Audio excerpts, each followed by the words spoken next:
A paz do Senhor Jesus, irmãos, irmãs e visitantes do canal. Hoje é dia 16 de agosto de 2018. Glórias a Deus, até aqui nos ajudou o Senhor, Deus Altíssimo. Ai de mim, se não fosse Deus, irmãos, me ensinando como proceder e caminhar em crescimento e conhecimento do próprio Deus, do caráter dele, né? A palavra diz que o povo perece por não conhecer as Escrituras, né? A palavra do Senhor. O povo erra por não conhecer a palavra do Senhor. A gente precisa conhecer, como diz a própria palavra, né? Meditar nela de dia e de noite, meditar no livro, né? Que é a Bíblia, que é a palavra de Deus expressa em palavras, embora há muito mais, né, para se conhecer de Deus. Nós teremos oportunidade de conhecê-lo quando nós já estivermos na glória, de conhecer os seus porquês, o passado, o presente, de entendermos, né, o agir dele, de conhecer também os nossos verdadeiros irmãos, porque nós sabemos, nem todo que se diz Senhor, Senhor, verdadeiramente o é, irmãos. Por isso, o dia do arrebatamento será realmente um dia muito tremendo, um dia em que tudo ficará às claras, né? Para gente que não é onisciente, que não tem o conhecimento de tudo que está ao nosso redor. E então eu fico querendo me consagrar, sabe, irmãos, conhecer mais a palavra, mas eu confesso que eu sou muito falha e muitos de nós, por conta da vida, né, dos problemas da vida, das lutas, a gente falha bastante em ler a palavra de Deus, mas Deus insiste, insiste. Um livro, por exemplo, que eu gosto muito de ler é o livro de Crônicas, o 1, o 2, também o livro da época dos reis. Nossa, é muito interessante você ver ali a, a interação, né, de Deus com os profetas, com os reis, né, o livro de Juízes também, onde Deus falava diretamente com aquele povo através dos profetas e falava o que ele queria, o que a pessoa estava falhando, mas para isso tinha que ter alguém que tivesse o coração voltado para ouvir a palavra de Deus, né, para ouvir o Senhor e para passar adiante, pagar o preço, né? Mesmo muitas das vezes as pessoas criticando aqueles profetas, né? É, mesmo as pessoas não querendo, né, até mesmo recebê-los, estar com eles, né? Jeremias foi rejeitado, né? Eu imagino quando o rei, o rei Saul, é, eu sempre confundo Esaú com Saul, mas é o rei Saul. Ouvia dizer, né, Samuel vem vindo, ele já deveria até ficar com aquela, ai meu Deus, de novo, ai, né? Enfim, depois que o rei perdeu a bênção de Deus, ouvi dizer que o profeta estava chegando próximo, devia ser até agonizante para ele, né? Mas enfim, é assim mesmo, até o fim será assim, né? No passado mataram e perseguiram os profetas e até o fim será assim, porque a palavra diz que nós não somos melhores que o nosso mestre. Mas é Deus que nos justifica, irmãos. Se a gente estiver firmado na rocha da nossa salvação, que é Cristo Jesus, nenhuma condenação há, irmãos. Sabe? Foi pago um alto preço por nós. Não vai ser o que o outro falho, o pecador, né, o ser humano, acha ou deixa de achar, que nos dará a palavra final. Por isso eu almejo também bastante o arrebatamento, né, para que a gente realmente esteja livre, né, de toda e qualquer acusação. Irmãos, a palavra diz no livro de Crônica, que foi um dos livros que eu reli hoje rapidamente, 1 Crônicas, capítulo 15, no verso 12, Davi fala ali às famílias dos levitas, né, que os levitas deveriam se consagrar e trazer a arca do Senhor. Naquela época, a arca era física, né? Era realmente aonde Deus se manifestava, a presença dele. Tinha o Santo dos Santos, né, dentro do tabernáculo, tinha o lugar onde só o sacerdote poderia ir, né? E ali Deus se manifestava, ali dentro da arca era guardada a lei de Moisés, né? As tábuas recebidas. Eu acho que era guardada também a vara de Moisés. Eu acho que sim. Bom, eu acho que sim. E ali só tinha acesso, né? Realmente quem se preparava. Aqui Davi fala para os levitas assim, ó: vocês deverão se consagrar e trazer a arca do Senhor. Hoje nós devemos consagrar-nos, vivendo em santidade, né? Cada um tem a responsabilidade de se santificar, de se consagrar a Deus, viver, né, realmente o evangelho da santificação, sendo imitadores de Cristo. Cristo não vivia em pecado, nós devemos não viver em pecados também. Cristo não vivia, irmãos, em coisas mesquinhas, né, coisas do plano terreno. A nossa carnalidade, nossa carne, muitas das vezes, milita realmente contra o espírito, como diz a palavra, e a gente acaba esquecendo disso, que nós não devemos viver no terreno, nós devemos viver sempre buscando o espiritual, porque quanto mais nós buscamos e vivemos no espiritual, menos as coisas terrenas vão nos influenciar e nos machucar também, né? Nós devemos sempre estar em oração. A oração, ela tem 3 propósitos, segundo esse livro de Crônicas. Isso está no capítulo 16, no verso 4. Davi nomeia os levitas e ministra ali diante da arca do Senhor. E a ministração era para fazer petições, ações de graças e louvor ao Senhor, né? Então nós devemos sempre estar em oração particular, porque a oração não é só dentro das igrejas, a oração é todo o tempo, irmãos. Mesmo que você não tenha um momento de intimidade com Deus particular, né, o cantinho da oração. Por exemplo, você está no trabalho, tem alguns irmãos que têm o privilégio de ter, né, um cantinho do trabalho que na hora do almoço fique só para orar, né? Eu tenho um irmão que ele até me mandou a foto do cantinho da oração do trabalho dele, achei tão fofo. Ele tira a hora do almoço, né? Depois que ele almoça, provavelmente, eu não sei, ou antes, para ir para esse cantinho, é uma sala que fica vazia, e deve ser uma sala que tenha reunião de vez em quando, não sei. E ali ele faz as suas orações. Mas se você não tiver esse cantinho da oração, né? Na nossa casa a gente sempre tem o nosso quarto, né? Como diz a palavra, a gente busca, entra para dentro do seu quarto, ora ao Pai em secreto, que em secreto ele tudo vê, né? Você, dentro da sua casa, é mais fácil você conseguir um cantinho. Mas quando você estiver na rua, irmãos, você pode estar em espírito de oração, orando na mente o tempo todo. E as orações, elas são para isso, para petições, né? Petições é pedir. Você pede ao Senhor o que você está precisando, uma resposta, algo material que seja, né? Nós não somos impossibilitados de pedir ao Senhor, embora a palavra diz que a gente não sabe o que pede, pede mal, por isso não recebemos, e que Deus sabe o que nós precisamos antes mesmo de pedir. Mas, enfim, a gente vai lá e pede ao Senhor. A gente já agradece, né? Porque dar graça, né? Em tudo dai graça, a palavra diz. Em tudo, é em tudo. Nos momentos bons, nos momentos maus.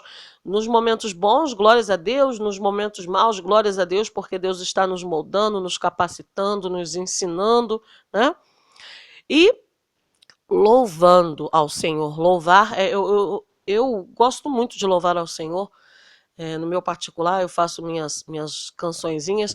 Aí eu já disse para ele: Senhor, eu não escrevo quase nada do que eu componho. O Senhor guarda aí numa caixinha. Quando eu estiver aí na glória, os anjos me darão essa honra, se o Senhor assim permitir, de cantar algumas canções minhas, né?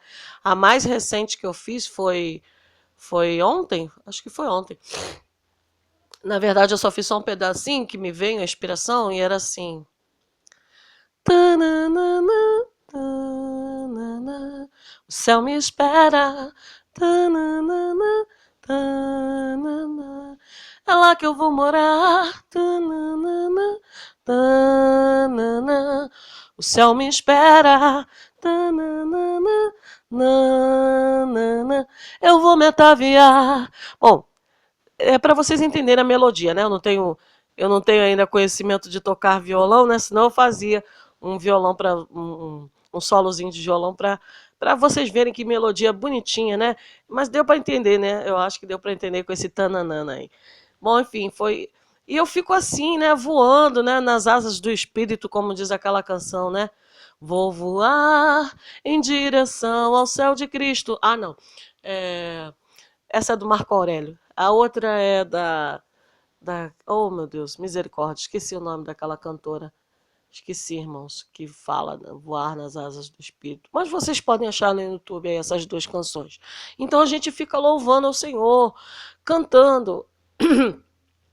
É, na nossa mente, às vezes no trabalho é permitido que a gente cante, a gente fica louvando. Então, em todo tempo, você está louvando, você está dando glória a Deus, agradecendo por mais um dia, pela misericórdia dele que se estende a cada dia, pela chance de conhecê-lo, né, de ler a Bíblia, de ouvir a palavra do Senhor. Ô Senhor, tirei aqui da página que eu estava. Ai, Senhor, tirei aqui a página que eu estava. Bom, aí, irmãos, deixa eu falar para vocês. Isso é dever de todos nós, né? Oração para petições, súplicas e louvor ao Senhor, irmãos. Ah, achei. Achei aqui a página. Eu tive um sonho hoje, irmãos. Na verdade, foram 2 sonhos, né? Ai, não reparem não que eu tô resfriada, irmãos, como sempre. Acordei agora, acho que são 8 e pouca da manhã, eu acordei 7 e pouca, mas estou aqui refletindo na palavra. E eu acordo muito entupida. Já usei descongestionante para falar com vocês, mas ainda tá nariz aqui escorrendo um pouco. Bom, vamos lá. Eu tive um sonho, e na verdade não foi só um, né? Eu via, irmãos, um mar, e eu via como se fosse com a visão de Deus, sabe? Do alto, irmãos. Eu via do alto, eu não estava ali naquele lugar, né? Mas eu via do alto um bote com crianças dentro, uns meninos, e esse bote era de remo, com remo. E eles estavam ali brincando, se divertindo naquele mar grande. Mas de repente vinha ali, naquele mar, naquele local, um, um bote motorizado, digamos assim, uma mini lancha, né? E também tinha uns meninos lá, naquele lugar, irmãos.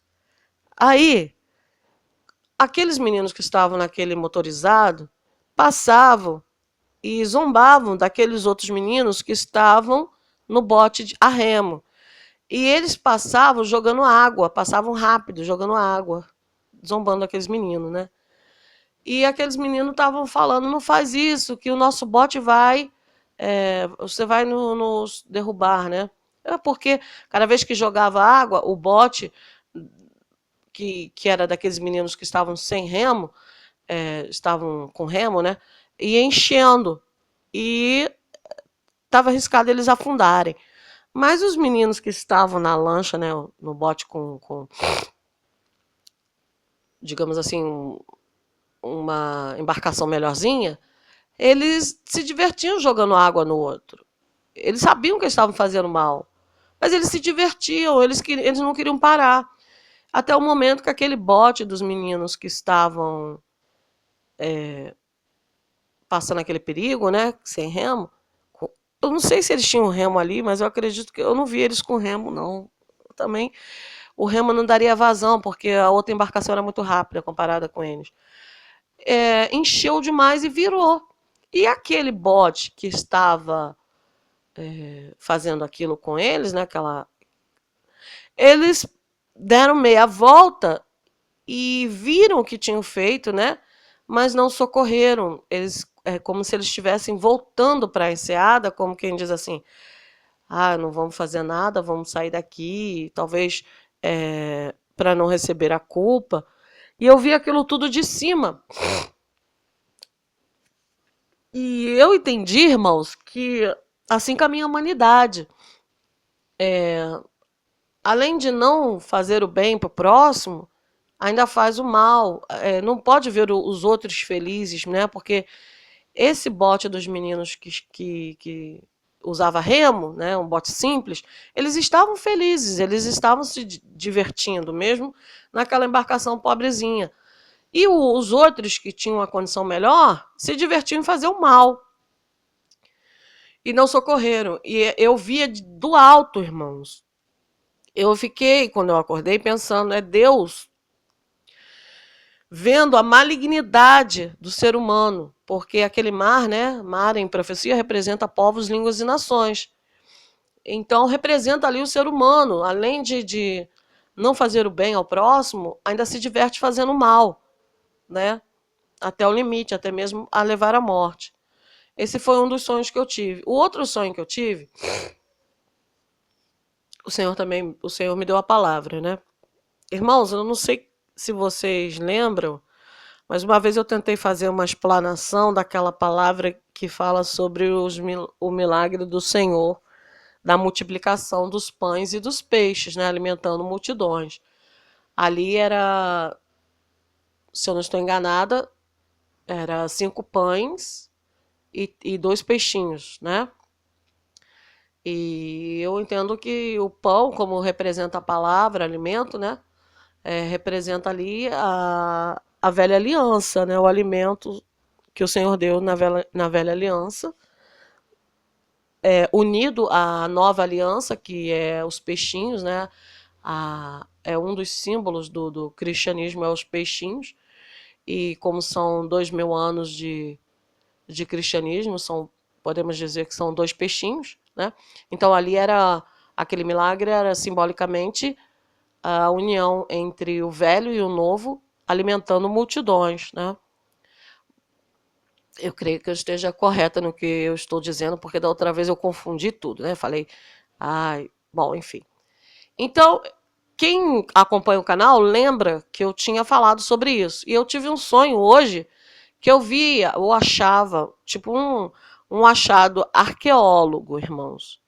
E eu via, tipo uma cambuca assim, e tinha 2 peixinhos fossilizados. Se vocês não sabem o que é isso, né? Fossilizados impregnados em algum mineral, numa pedra. É como se a terra tivesse coberto aqueles 2 corpinhos, né? Seja lá do que for, no meu sonho era 2 peixes. Mas a terra cobre, aquela terra se calcifica, digamos assim, eu não sei explicar direito. E quando os arqueólogos estão escavando em alguns locais, eles acabam achando dentro de algumas terras, né, dentro de alguns locais, esses corpos quase que intactos, mas fossilizados, né? Eu achava 2 peixinhos fossilizados. E eu chamava uma pessoa lá para mostrar aquilo. Eu falava assim, que impressionante, olha isso, eles estão inteiros. Mas alguma outra pessoa que estava lá, eu não via, falava assim para mim, uma voz falava assim para mim, eles estão vivos. Aí eu pegava, eles estão vivos? Mas peraí, eles estão mortos, os olhos já estão sem vida, eles estão mortos. E eu ficava com aquilo, como assim tão vivo? Aí eu falava assim, então vou jogar água para ver se há alguma respiração, algum movimento, vou jogar água no olho, vou jogar. E eu começava a jogar água para ver se realmente esboçava alguma vida ali, né? E eu sentia, quando eu jogava água, um arzinho saindo da boca, das narinas daqueles peixes. Eu sentia, embora não tenha narina, né? Eles têm brânquias. Eu sentia um ar saindo, irmãos. E aí eu ficava muito eufórica, eles estão vivos mesmo. Mas eles estavam com a aparência de morto e continuavam sem se mexer. E aí acabou o sonho. E quando eu acordei, o Espírito Santo me dá discernimento, eu entendi que aquilo representa realmente a cristandade no mundo, né? Os cristãos, que para o mundo não tem vida, não tem graça, tá ali, tá morto, é coisa do passado, né? Porque esses achados arqueólogos, eles eles são para pesquisas científicas, para saber do passado, né? Então, o cristianismo é coisa para esse mundo do passado, ultrapassada, já está fossilizado. E eu falei ao Senhor, Senhor, me dá uma palavra, o que o Senhor quer mostrar com isso, né? Ai, meu nariz. O que o Senhor quer falar com isso? E o Senhor me deu aquela palavra tremenda que está no livro de Marcos, capítulo 12, que fala a realidade da ressurreição. Né? Irmãos, eu vou ler rapidamente, né? Mas vocês podem achar aí na Bíblia de vocês, Marcos 12, a realidade da ressurreição. Aonde, né? Jesus, né? Estava ali, naquele local, e os saduceus dizem que não haviam ressurreição. Diziam, né? Os saduceus diziam. Ai, meu nariz. Então, então os saduceus diziam que não havia ressurreição e aproximaram-se do Senhor, né? Senhor Jesus, com essa questão. Mestre, Moisés nos deixou escrito que se um homem morrer e deixar uma mulher sem filhos, o seu irmão deverá se casar com a viúva e ter filhos para o seu irmão. Então havia 7 irmãos, o primeiro casou, morreu sem deixar filhos, o segundo e assim por diante, né? Nenhum dos 7 irmãos realmente deixou filho, finalmente então morreu a mulher. E na ressurreição, de quem ela será esposa, visto que 7 foram casados com ela? Aí Jesus responde: vocês estão enganados, pois não conhecem as Escrituras nem o poder de Deus. Quando os mortos ressuscitam, não se casam nem se dão em casamento, mas são como os anjos no céu. Quanto à ressurreição dos mortos, vocês não leram no livro de Moisés, no relato da sarça, como Deus lhe disse: eu sou o Deus de Abraão, de Isaque e de Jacó, o Deus de Jacó. Ele não é Deus de mortos, mas de vivos. Vocês estão muito enganados. Então aqui, irmãos, eu entendi o que o Senhor estava querendo dizer nesse sonho que eu tive, na primeira palavra que ele me deu, que foi em 1 Crônicas, que eu já citei aqui para vocês, né, de consagrar-se a Deus e levar a arca. Hoje, levar a arca representa levar Jesus Cristo no nosso coração, né? Aqui, irmãos, o Senhor fala na sua santa palavra que Deus era o mesmo Deus do passado, que na época de Jesus, Jacó, Abraão, Isaac, eles já eram mortos, eles já eram passados, né? Eram antepassados. Então, aqui Deus estava falando que eles estavam mortos, mas eles estavam vivos. Eles estavam mortos fisicamente, mas Deus não é Deus de mortos. Então, aqueles peixinhos representam a cristandade, a ressurreição, que mesmo que estejam mortos, fossilizados, eles têm vida. E a vida que há em nós é a vida que Jesus nos dá, a vida eterna, a vida para a salvação. Uma vez confessando Jesus Cristo, crendo em Jesus Cristo, nós temos a vida eterna, como diz a palavra. Porque o Evangelho é poder de Deus para dar a vida a todos aqueles que creem nele. Então aqui o Senhor está dizendo que esse sonho representa para mim, esse grande mar, esse mundo representa as nações achando que esses 2 peixes já estão ultrapassados, fossilizados, que não tem vida. Mas a ressurreição, irmãos, ela se aproxima aonde o que, como diz a palavra em Tessalonicenses, os que estivermos vivos ressuscitarão primeiro, né? E o interessante aqui, irmãos, é que os saduceus eles perguntam sobre uma mulher que era casada com 7 homens, né? 7 falecidos. A igreja, né, nessa terra, ela é casada com Jesus Cristo. Embora a humanidade não veja esse casamento, não veja esse elo, o Senhor Jesus sabe onde estão os seus. O Senhor Jesus sabe aonde ele pode morar, né? Aonde tem a aliança da circuncisão do coração, que é a nossa aliança com Jesus Cristo através do nosso coração, onde há corações circuncidados. Então, eu achei tremendo o sonho que o Senhor me deu de, sabe, o cuidado dele para nos lembrar que, embora nós não tenhamos valor e estamos realmente ultrapassados nesse mundo, estamos fossilizados, o evangelho está fossilizado, está tido como morto, mataram o evangelho, deram as costas para o evangelho, né? Você vê aí as nações cada vez mais indo contra a palavra de Deus, não matarás, e eles estão aprovando a lei do aborto para tudo quanto é lado, né?